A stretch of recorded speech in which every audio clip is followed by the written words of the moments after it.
Hello, everyone, and welcome to another video on our own devices. I'm Jean Messier, and today we're having a look at a fascinating item sent to me by a viewer.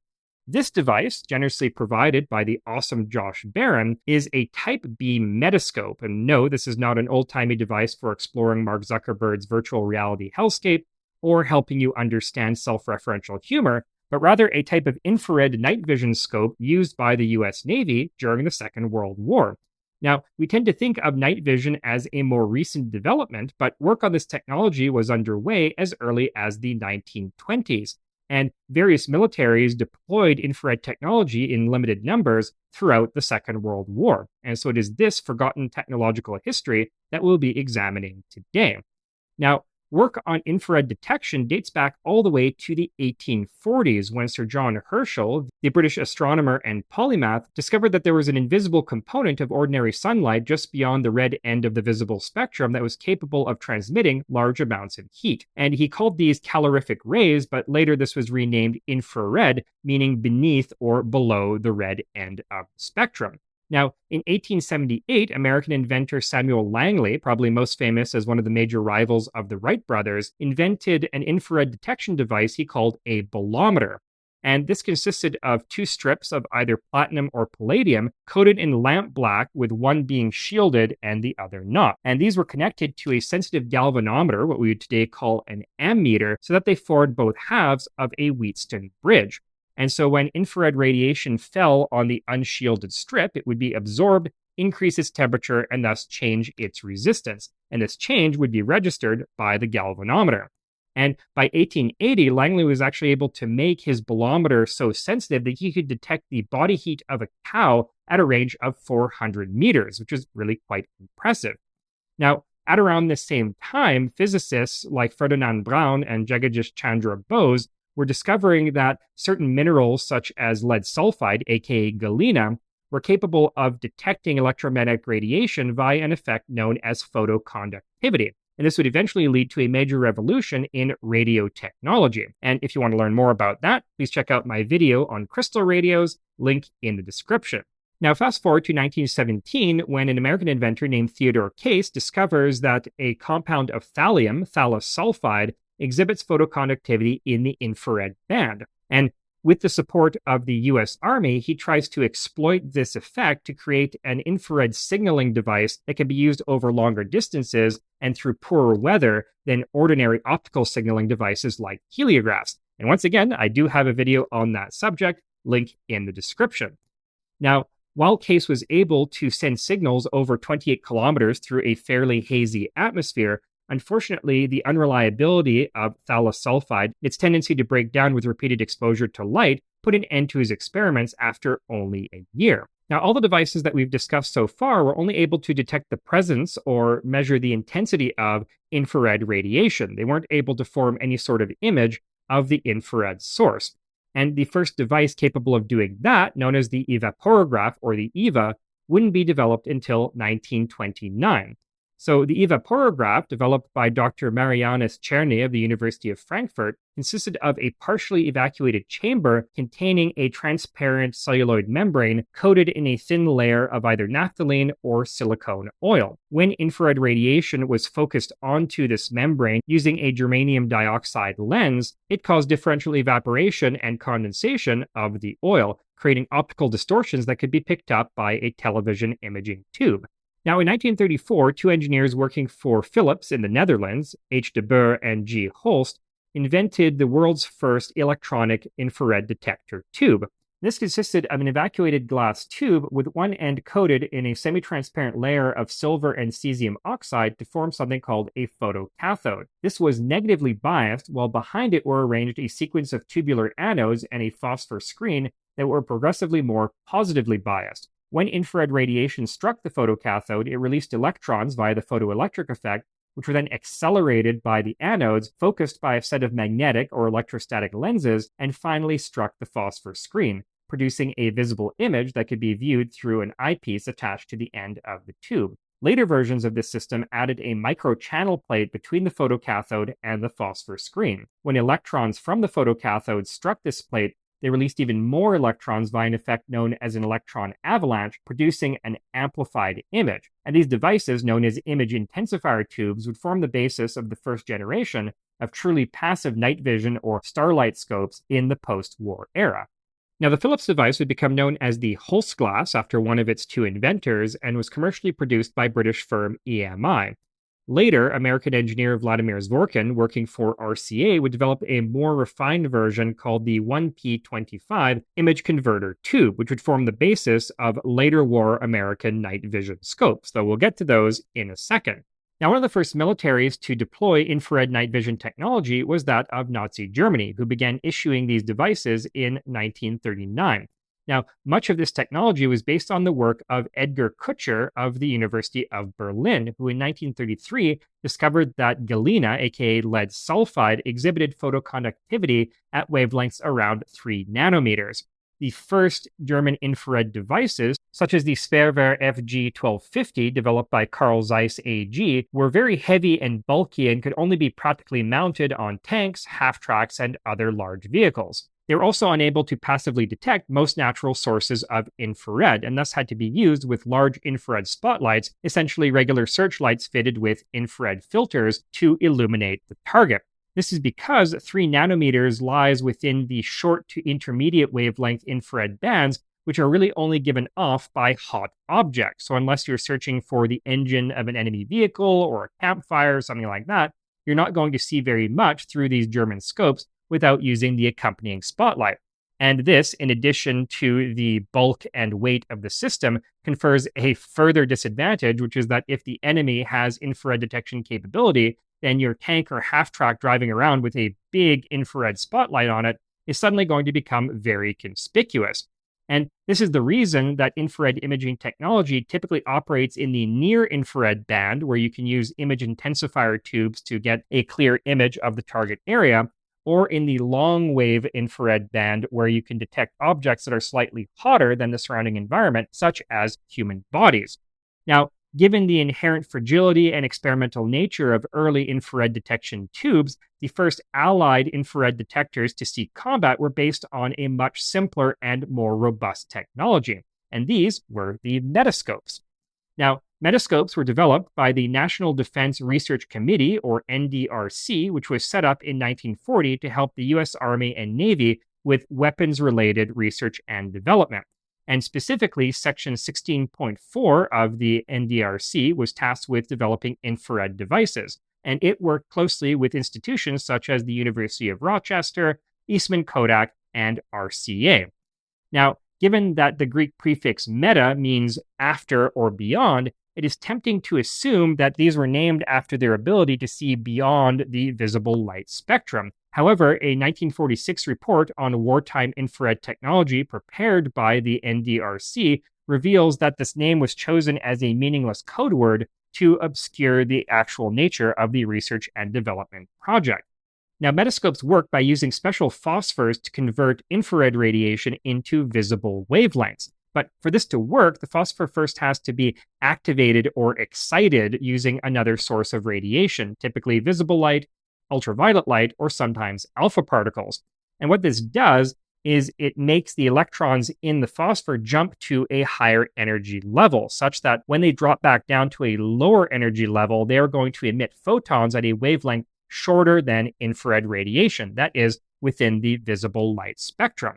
But great care needs to be taken in choosing the activating wavelengths, because certain wavelengths can actually cause the phosphor to become quenched, that is, to desensitize it rather than sensitize it. And for most of the phosphors used during the Second World War, these wavelengths lay within the visible light spectrum. So you have to be very careful not to expose a Metascope to daylight before using it. Otherwise, you would have to take a very long time to recharge the phosphor. Extended exposure to infrared light also caused the phosphors to become desensitized. So Metascopes had to include some sort of radiation source in order to recharge the phosphor and keep the device working. Now, 10 different infrared phosphors were developed during the war starting in 1941, with much of this work being headed by Franz Urbach and Mary Banning of the Optical Institute of the University of Rochester. Now, all of these phosphors consisted of 3 different components: a base material, activators, and a flux to hold everything together. Now, the first phosphor developed, called Standard 1, used a strontium and calcium sulfide base and a lead activator, and while it was very sensitive, it worked best at dry ice temperatures and was thus not very practical for field use. Standard 2 retained the same base as Standard 1, but used samarium, gadolinium, and europium activators that allowed it to be used at room temperature. Standards 3, 4, and 5 used decreasing amounts of calcium sulfide in the base, with Standard 5 using pure strontium sulfide and having a sensitivity 10 times higher than Standard 3. Standard 6 had a base of strontium sulfide with samarium and europium activators. Standard 7 used samarium and cerium activators and was 10 times more sensitive than Standard 6. And a version of this phosphor called Standard 7B was also developed, which mixed in magnesium oxide to yield a finer powder that could be more easily painted onto surfaces and could be charged in daylight using an ultraviolet filter. And finally, a 10th phosphor called B1 was developed by the Polytechnic Institute of Brooklyn, which used a strontium selenide and strontium sulfide base and samarium and europium activators to achieve even greater sensitivity. However, this sensitivity came at a price, since for maximum effectiveness, the phosphor had to be charged for 3 minutes, then left in the dark for 4 hours before it could be used for infrared detection. Now, actually manufacturing the phosphor detection elements for metascopes proved surprisingly challenging. Spraying these materials onto a substrate usually resulted in an uneven surface and a distorted image, while many phosphors lost their sensitivity when they were ground down and resintered to form a detection element. So various elaborate methods of press forming these phosphors into detector buttons were developed, but that is far beyond the scope of this video. And if you want to learn about that research and development process in exhaustive detail, please check out the 1946 NDRC report that I have linked in the description. Right, so the first Metascope design produced by the University of Rochester was the Type A, which was introduced in early 1943. Now, this had an aperture of 2 inches, and like all of the World War II Metascopes, used an optical system based on the Kellner-Schmidt reflecting telescope. This consisted of a spherical mirror to gather infrared rays and focus them onto a curved focal plane coated in phosphor, as well as an asphere correction lens located at the center of the mirror's curvature to eliminate spherical aberration. The visible image produced by the infrared radiation on the phosphor was viewed using a magnifying eyepiece passing through the center of the mirror. The Type A Metascope actually had 2 phosphor buttons mounted on a rotating fork, so that by flipping a lever, you could swing one button into view and the other into a side pocket with a battery-powered lamp to recharge it. And so by flipping between the 2 buttons as one or the other became gradually desensitized, you could use the Type A Metascope nearly continuously with very few interruptions. Now, at the Navy's request, the Type A Metascope was fitted with a red filter to prevent bright lights like the moon or ship's navigation lights from dazzling the user, as well as to prevent a retroreflective effect where the light from an infrared source would be reflected directly back at it, which would be disadvantageous if your enemy is also using infrared illumination and detection. The Type A and later Type B Metascope could also be fitted with a clip-on statometer in order to determine the range of an infrared source. And if you want to learn more about how statometers and other rangefinders work, once again, please check out my video on the subject, link in the description. Now, Type A Metascopes first saw combat during the Operation Torch landings in North Africa in November 1942, though they weren't really used in the same way as night vision scopes would be today. The sensitivity and resolution of Metascopes was not good enough for detailed reconnaissance work, and so they were mainly used for ship-to-ship signaling, identification friend or foe, and target designation at night using signal lamps fitted with infrared filters.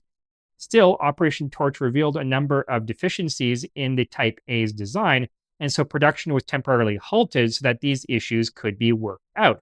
Eventually, the Navy's initial order of 10,000 would be completed by the Samson United Corporation of Rochester, New York, between 1943 and 1944. Now, at the same time, work was well underway on the Type B Metascope like this one, which had twice the aperture and twice the magnification of the Type A. So let's actually have a closer look at this device and see how it works. Now, this comes in its own custom-fitted rubber carrying case. And if we open that up, we'll see we have a set of instructions on the inside lid, as well as a bunch of loops at the bottom for packets of desiccant. Now, it was absolutely essential to keep these units dry because the phosphors used in them degraded rapidly on exposure to moisture. Now, the unit itself is optically very similar to the Type A Metascope, using the same Kellner-Schmidt mirror system, only the viewing optic is mounted on the top rather than along the central axis. Looking inside, we have our front aspheric correction plane and a spherical mirror that gathers infrared radiation and focuses onto a phosphor detector button in the center. If we remove the rear of the housing, we can see the button itself, which unfortunately has badly degraded with exposure to moisture. Now, this is double-sided and mounted on a spindle connected to this lever at the bottom, which allows you to rotate the button into one of three positions: one side forward, the other side forward, and halfway in between. And in either of the two end positions, one side of the disc faces this periscope-like structure, which contains a tungsten incandescent lamp used to charge the phosphor and make it sensitive to infrared light.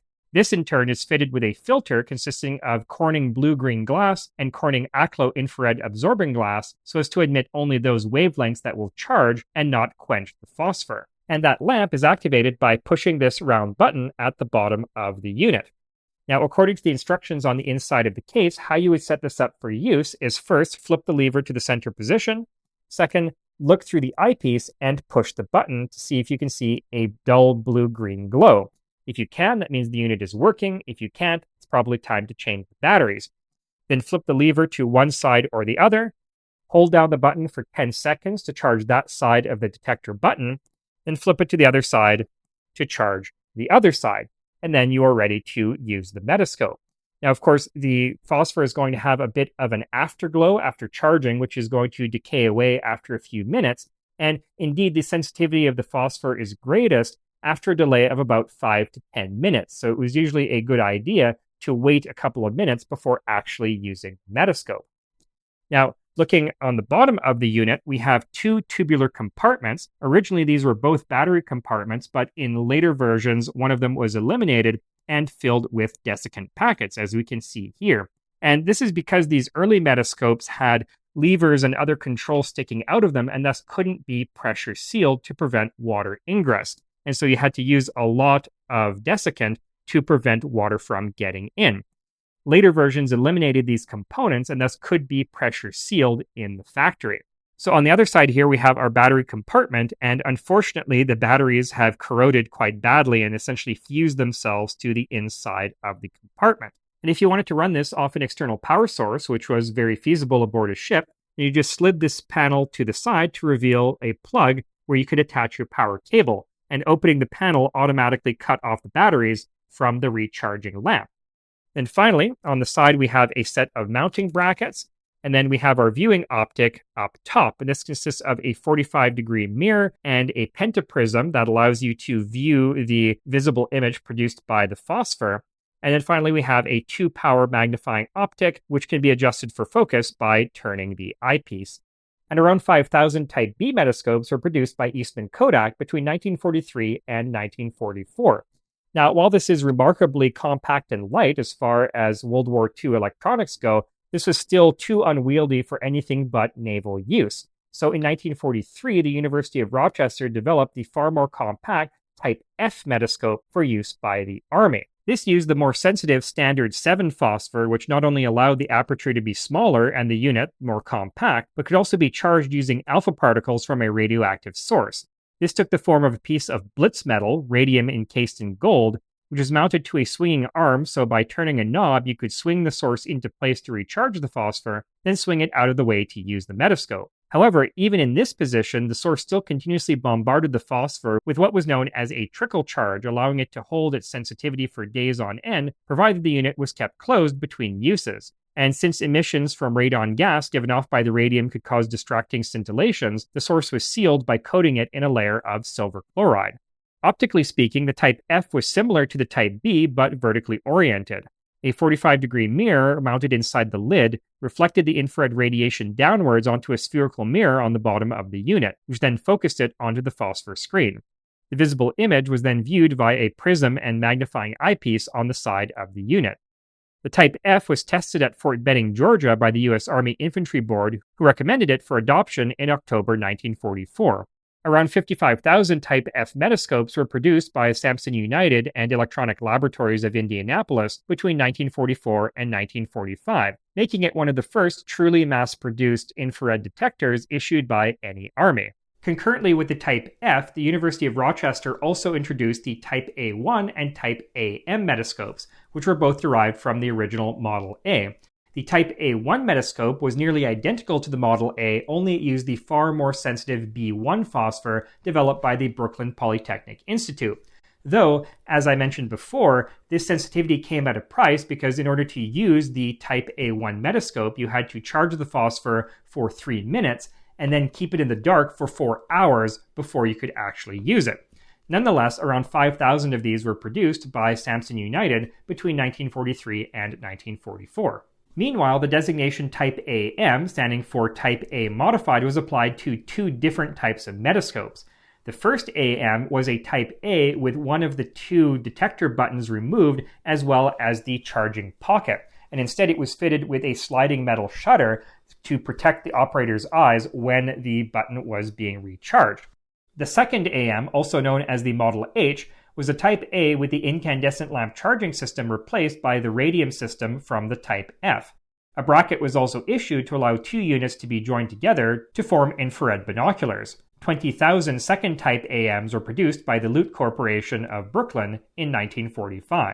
Now, even more compact than the Type F were the later model K and L Metascopes, which were designed to be attached to the top of a standard PL-122 or GI flashlights and help paratroopers assemble after a night drop. Now, part of the Type K's compactness was achieved by eliminating some of the optics from the eyepiece, which meant that it produced an inverted image, though if you're using this for simple signaling work, that isn't too much of a disadvantage. The later Model L used a different optical arrangement in order to keep the same form factor while producing an upright image. Now, another piece of Metascope-derived technology that's worth mentioning here is the Icaroscope, which was developed near the end of the war and allowed dimly lit objects to be viewed against very brightly lit ones, for example, an aircraft against the sun. So, like a Metascope, the Icaroscope used a system of mirrors to focus light onto a phosphor screen. However, this light was emitted intermittently using a rotating shutter, while another shutter offset from the first by 1/1000th of a second emitted the resulting latent image on the phosphor to the eyepiece.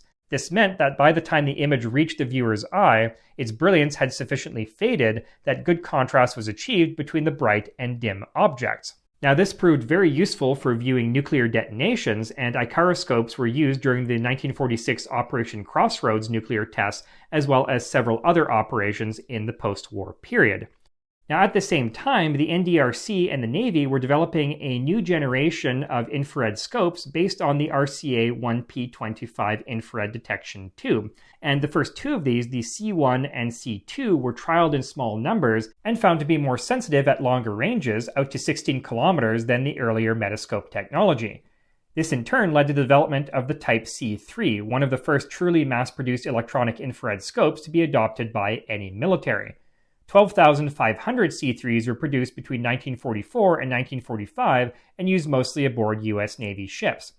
A more compact C4 scope was also in development, but was cancelled when the war ended. Meanwhile, the Army also developed a variety of night vision devices based on the 1P25 scope to allow vehicles like jeeps, tanks, and even aircraft to be operated in pitch darkness, and later developed a rifle-mounted version called the Sniper Scope, which was deployed in limited numbers during the Okinawa campaign and used to great effect for protecting American positions from Japanese raiders at night. The Germans also deployed small numbers of man-portable infrared devices, such as the SG-1229 Vampir, as did the Soviet Union. However, the development and combat use of that technology is a whole story unto itself and well beyond the scope, pun intended, of this video. However, if in the future I manage to get my hands on some authentic Generation Zero night vision technology, then I will definitely cover that topic in greater detail. Anyway, that's all I have for you today. Thank you so much for watching, and a huge shout out to Josh for sending me this. I'd actually never heard of these before then, and had a lot of fun doing the research and delving into the fascinating history of early night vision gear. Now, if any of you have some neat pieces lying around gathering dust that you'd like to send me to cover on this channel, please message me at the email appearing below on the screen. I'm always looking for new things to feature on this channel. Anyway, I will see you next time in another video where we'll look at yet more fascinating devices just like these. Until then, I'm Jean Messier from Our Own Devices. Have a great day.